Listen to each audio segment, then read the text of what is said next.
Hi friends, ಹೇಗಿದ್ದೀರಾ?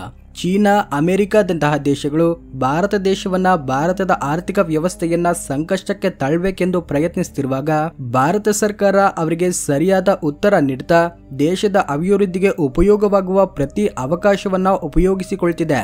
ಅದರ ಭಾಗವಾಗಿ ಭಾರತ ದೇಶ ಒಂದು ಪ್ರಮುಖ ಹೆಜ್ಜೆಯನ್ನ ಇಡಲಿದೆ. ಭಾರತ ದೇಶ ಯುರೋಪಿಯನ್ ಯೂನಿಯನ್ ಜೊತೆಗೆ ಸ್ವತಂತ್ರ ವಾಣಿಜ್ಯ ಒಪ್ಪಂದವನ್ನ ಫೈನಲ್ ಮಾಡಿಕೊಳ್ಳಲಿದೆ. ಸೊ ಈ ವಿಡಿಯೋದಲ್ಲಿ ನಮ್ಮ ಭಾರತ ಆರ್ಥಿಕ ವ್ಯವಸ್ಥೆಗೆ ಸಹಾಯವಾಗುವ ಈ ಪ್ರಮುಖ ಅಂಶದ ಬಗ್ಗೆ ಮಾತಾಡ್ಕೊಳ್ಳೋಣ.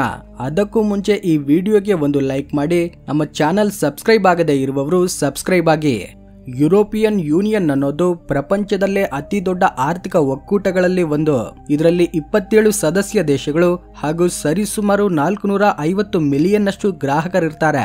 ಈ ಒಕ್ಕೂಟ ಜಗತ್ತಿನ ವಾಣಿಜ್ಯ ಪ್ರಪಂಚದಲ್ಲಿ ಗಣನೀಯ ಪಾಲನ್ನ ಹೊಂದಿದೆ.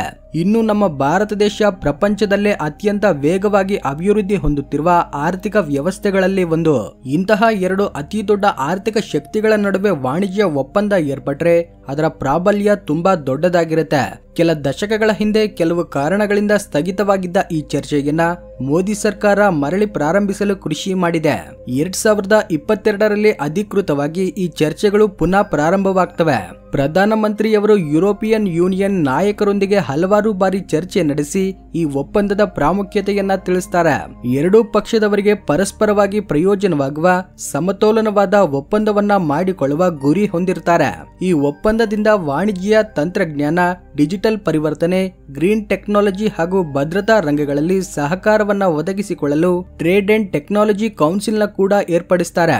ಇದು FTA ಚರ್ಚೆಗಳಿಗೆ ಮತ್ತಷ್ಟು ಅನುಕೂಲವಾದ ವಾತಾವರಣವನ್ನ ಸೃಷ್ಟಿಸುತ್ತೆ.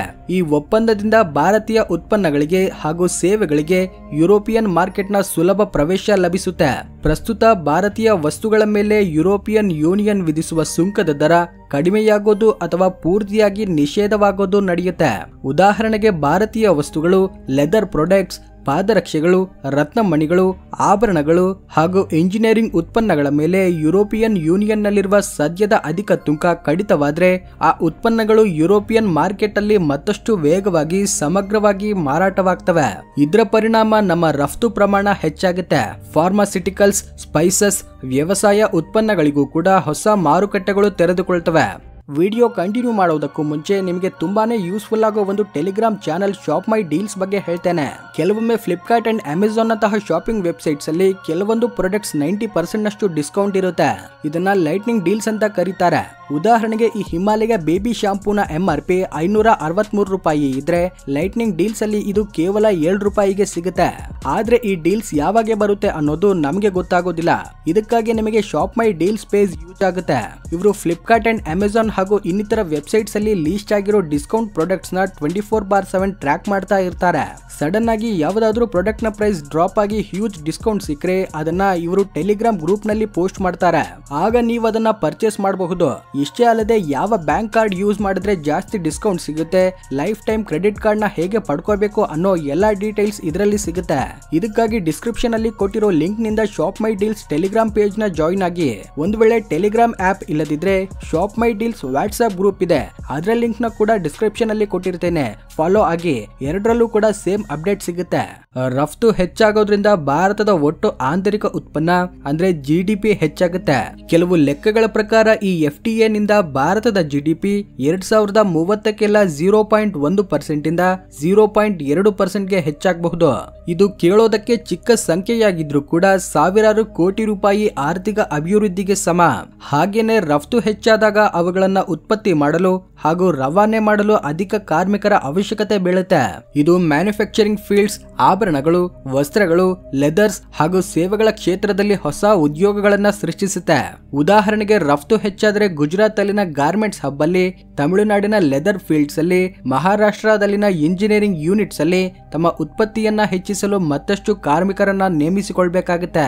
ಇದು ದೇಶದಲ್ಲಿನ ನಿರುದ್ಯೋಗವನ್ನ ಹೋಗಲಾಡಿಸುವಲ್ಲಿ ಪ್ರಮುಖ ಪಾತ್ರ ವಹಿಸುತ್ತೆ. ಇಷ್ಟೇ ಅಲ್ಲದೆ ಯುರೋಪಿಯನ್ ದೇಶಗಳು ಭಾರತ ದೇಶದಲ್ಲಿ ಅತಿ ದೊಡ್ಡ ಹೂಡಿಕೆದಾರರಲ್ಲಿ ಒಬ್ಬರಾಗಿದ್ದಾರೆ. ಈ FTA ಹೂಡಿಕೆ ಹೂಡಿಕೆದಾರರಿಗೆ ಮತ್ತಷ್ಟು ಅನುಕೂಲವಾದ ವಾತಾವರಣವನ್ನ ಸೃಷ್ಟಿಸುತ್ತೆ. ಇದರಿಂದ ಮತ್ತಷ್ಟು FTAಗಳನ್ನ ಆಕರ್ಷಿಸುತ್ತೆ. ಯುರೋಪಿಯನ್ ಕಂಪನಿಗಳು ಭಾರತ ದೇಶದಲ್ಲಿ ತಮ್ಮ ಮ್ಯಾನುಫ್ಯಾಕ್ಚರಿಂಗ್ ಯೂನಿಟ್ ಗಳನ್ನ ಏರ್ಪಡಿಸಲು ಅಥವಾ ಈಗಿರುವವುಗಳನ್ನ ವಿಸ್ತರಿಸಲು ಆಸಕ್ತಿ ತೋರಿಸುತ್ತವೆ. ಉದಾಹರಣೆಗೆ ಜರ್ಮನ್ ಆಟೋಮೊಬೈಲ್ಸ್ ಕಂಪನಿಗಳು ಅಥವಾ ಫ್ರೆಂಚ್ ಏರೋಸ್ಪೇಸ್ ಕಂಪನಿಗಳು ಭಾರತದಲ್ಲಿ ಹೂಡಿಕೆ ಮಾಡಲು ಮುಂದೆ ಬರಬಹುದು. ಇದು ನಮ್ಮ ಸ್ವದೇಶಿ ಉತ್ಪನ್ನಗಳ ಸಾಮರ್ಥ್ಯವನ್ನ ಹೆಚ್ಚಿಸುತ್ತೆ, ಹೊಸ ತಂತ್ರಜ್ಞಾನವನ್ನ ಹಾಗೂ ನೈಪುಣ್ಯಗಳನ್ನ ಅಳವಡಿಸಿಕೊಳ್ಳಲು ಸಹಾಯವಾಗುತ್ತೆ. ಇದರಿಂದ ಭಾರತೀಯ ಕ್ಷೇತ್ರಗಳನ್ನ ಆಧುನೀಕರಣಗೊಳಿಸಲು ಸಾಧ್ಯವಾಗುತ್ತೆ. ಭಾರತ ದೇಶದ ಸೇವೆಯ ರಂಗ ನಮ್ಮ GDPಯಲ್ಲಿ ಅರ್ಧದಷ್ಟು ಪಾಲನ್ನ ಹೊಂದಿದೆ. ಮುಖ್ಯವಾಗಿ ಇನ್ಫಾರ್ಮೇಶನ್ ಟೆಕ್ನಾಲಜಿ, IT ಸೇವೆಗಳು, ಇಂಜಿನಿಯರಿಂಗ್, ಫಿನಾನ್ಷಿಯಲ್ ಸೇವೆಗಳು ಹಾಗೂ ವೈದ್ಯಕೀಯ ಸೇವೆಗಳು ಈ ರಂಗದಲ್ಲಿ ಬಹುಮುಖ್ಯ ಪಾತ್ರ ವಹಿಸ್ತವೆ. ಈ FTA ಭಾರತೀಯ ಸೇವಾ ರಂಗಕ್ಕೆ ಯುರೋಪಿಯನ್ ಯೂನಿಯನ್ ಮಾರ್ಕೆಟ್ನಲ್ಲಿ ಸುಲಭ ಪ್ರವೇಶವನ್ನ ಕಲ್ಪಿಸುತ್ತೆ. ಕೌಶಲ್ಯವಾದ ಭಾರತೀಯ ನಿಪುಣರಿಗೆ ಮುಖ್ಯವಾಗಿ IT, ಇಂಜಿನಿಯರಿಂಗ್ ಹಾಗೂ ವೈದ್ಯಕೀಯ ರಂಗಗಳಲ್ಲಿ ಯುರೋಪಿಯನ್ ಯೂನಿಯನ್ ನಲ್ಲಿ ತಾತ್ಕಾಲಿಕವಾಗಿ ಕೆಲಸ ಮಾಡಲು ಸುಲಭ ವೀಸಾ ನಿಬಂಧನೆಗಳು ಲಭಿಸಬಹುದು. ಇದು ನಮ್ಮ ಸೇವೆಗಳ ರಫ್ತನ್ನ ಹೆಚ್ಚಿಸುತ್ತೆ. ಇದರಿಂದ ವಿದೇಶಿ ವಿನಿಮಯ ಸಂಗ್ರಹ ಕೂಡ ಹೆಚ್ಚಾಗುತ್ತೆ. ಯುರೋಪಿಯನ್ ಯೂನಿಯನ್ ಪ್ರಪಂಚದಲ್ಲೇ ಅತಿ ದೊಡ್ಡ ಸಾಂಕೇತಿಕ ಆವಿಷ್ಕರಣಾ ಕೇಂದ್ರಗಳಲ್ಲಿ ಒಂದು. ಈ FTA ಮುಖಾಂತರ ಯುರೋಪಿಯನ್ ಕಂಪನಿಗಳು ಭಾರತ ದೇಶದಲ್ಲಿ ಹೂಡಿಕೆ ಮಾಡಿದಾಗ ಅಥವಾ ಪಾಲುಗಾರಿಕೆಯನ್ನ ಪಡೆದಾಗ ಅತ್ಯಾಧುನಿಕ ತಂತ್ರಜ್ಞಾನ ಭಾರತ ದೇಶವನ್ನ ಪ್ರವೇಶಿಸುತ್ತೆ.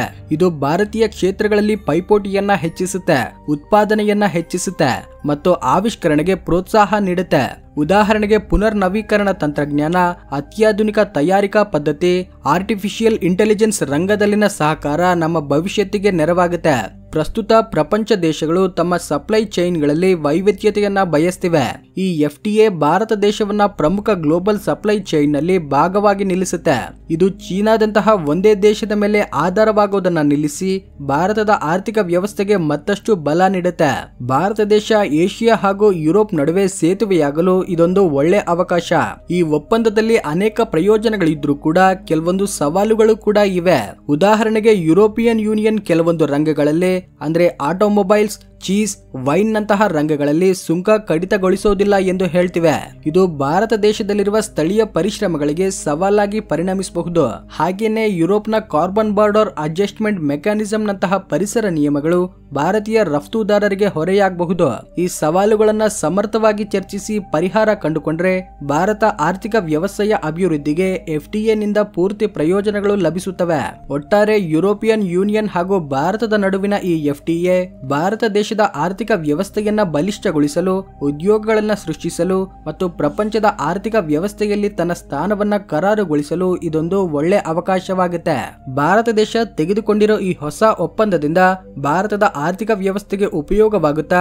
ಯುರೋಪಿಯನ್ ಯೂನಿಯನ್ ಹಾಗೂ ಭಾರತದ ನಡುವಿನ ಈ ಒಪ್ಪಂದದ ಬಗ್ಗೆ ನಿಮ್ಮ ಅಭಿಪ್ರಾಯವೇನು ಅನ್ನೋದನ್ನ ಕಮೆಂಟ್ ಮಾಡಿ. ಡಿಸ್ಕ್ರಿಪ್ಷನ್ ಅಲ್ಲಿ ಕೊಟ್ಟಿರೋ ಲಿಂಕ್ ನಿಂದ ಶಾಪ್ ಮೈ ಡೀಲ್ಸ್ ಟೆಲಿಗ್ರಾಮ್ ಪೇಜ್ ನ ಜಾಯಿನ್ ಆಗಿ. ಒಂದು ವೇಳೆ ಟೆಲಿಗ್ರಾಮ್ ಆಪ್ ಇಲ್ಲದಿದ್ರೆ ಶಾಪ್ ಮೈ ಡೀಲ್ಸ್ ವಾಟ್ಸ್ಆಪ್ ಗ್ರೂಪ್ ಇದೆ, ಅದರ ಲಿಂಕ್ ನ ಕೂಡ ಡಿಸ್ಕ್ರಿಪ್ಷನ್ ಅಲ್ಲಿ ಕೊಟ್ಟಿರ್ತೇನೆ, ಫಾಲೋ ಆಗಿ.